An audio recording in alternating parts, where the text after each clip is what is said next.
Estes são os tópicos da Parashá Vaishlach. Yaakov se prepara para enfrentar Esav. Yaakov luta com um anjo. Yaakov encontra Esav.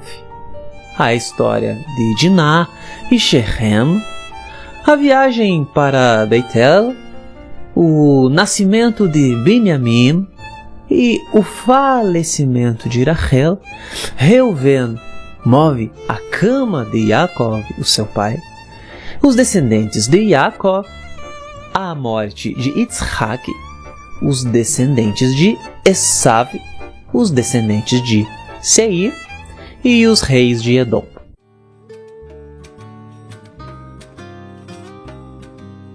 Vaishlach significa ele enviou.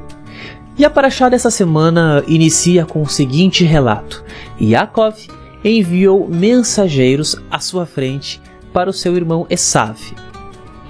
Após longos 20 anos sofridos na casa de Lavã, o seu sogro, Yaakov finalmente partiu. E o primeiro grande desafio que ele encontra à sua frente é uma pendência do seu passado. E aqui já temos uma grande lição. Não importa o quanto tempo passe, situações mal resolvidas e pendências em nossas vidas, cedo ou tarde teremos que encará-las e resolvê-las. No entanto, uma outra lição muito importante que encontramos nessa história de Yaakov é que para reencontrar o seu irmão Esav, ele já não podia ser a mesma pessoa de quando ele partiu de sua casa, fugindo do seu irmão.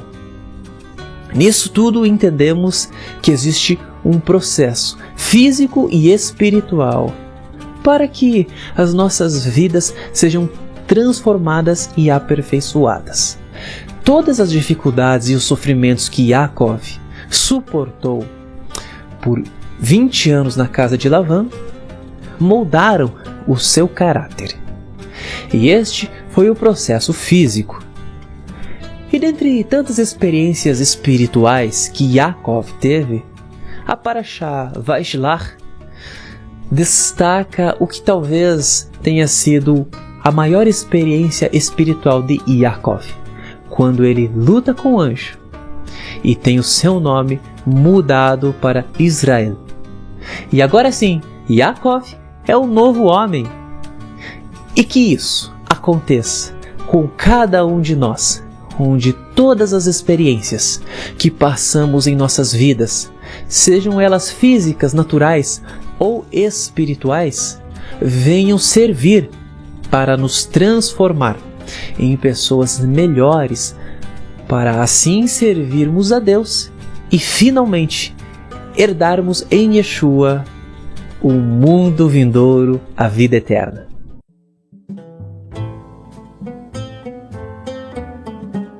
Para o povo judeu, a história de Yaakov, em sua jornada de peregrinação, faz alusão ao exílio, e que o judeu nunca deve se sentir em casa enquanto ainda estiver no exílio. E isso é válido também para judeus e não judeus que creem em Yeshua, Jesus. Pois devemos sempre nos lembrar que o exílio é só uma condição temporária, pois na verdade nós estamos no decurso de uma viagem em direção à redenção, como Yaakov, cuja viagem só será completada na era messiânica.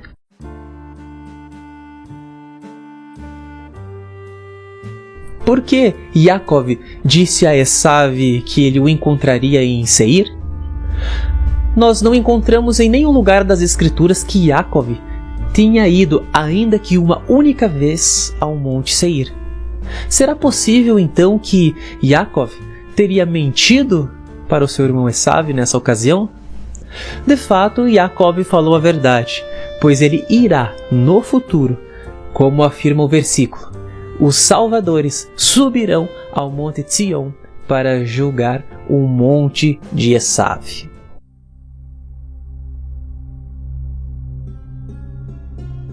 o que Yaakov tinha em mente quando enviou a Esav uma mensagem dizendo: eu morei com Lavã. Essa mensagem realizou alguma coisa em relação à sua missão junto a Esav? Havia um boato na época de que ninguém jamais havia escapado das garras de Lavã, pois ele era versado em feitiçaria. E ele também foi pai de Beor, que por sua vez foi pai de Bilam. Como está escrito, Bilam, filho de Beor, o feiticeiro. No entanto, embora Lavã fosse o maior praticante de feitiçaria, ele não conseguiu vencer Yaakov. E por isso, a mensagem de Yaakov para Esav relata: eu morei com Lavã. E isso foi dito para torná-lo consciente de que o Eterno estava com Yaakov e o protegia.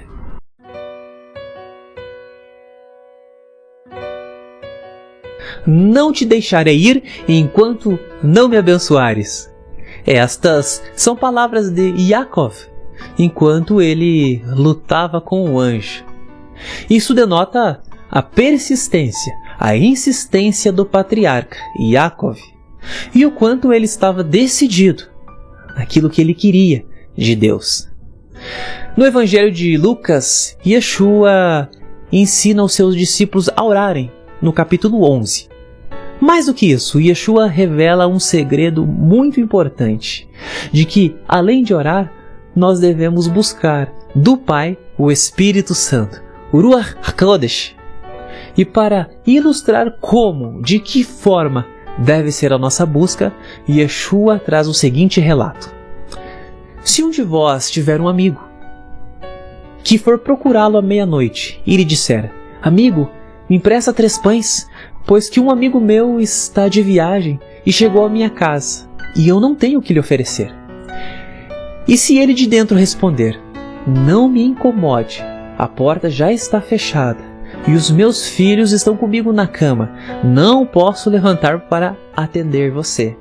Digo que, ainda que ele não lhe atenda por ser o seu amigo, todavia, por causa da sua importunação, se levantará e lhe dará quantos pães ele precisar.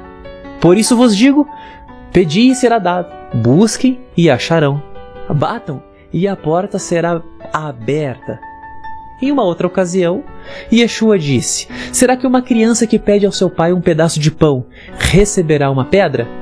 Ora, se o homem, sendo mau, sabe dar coisas boas aos seus filhos, quanto mais o Pai dará o seu Espírito àqueles que o pedirem.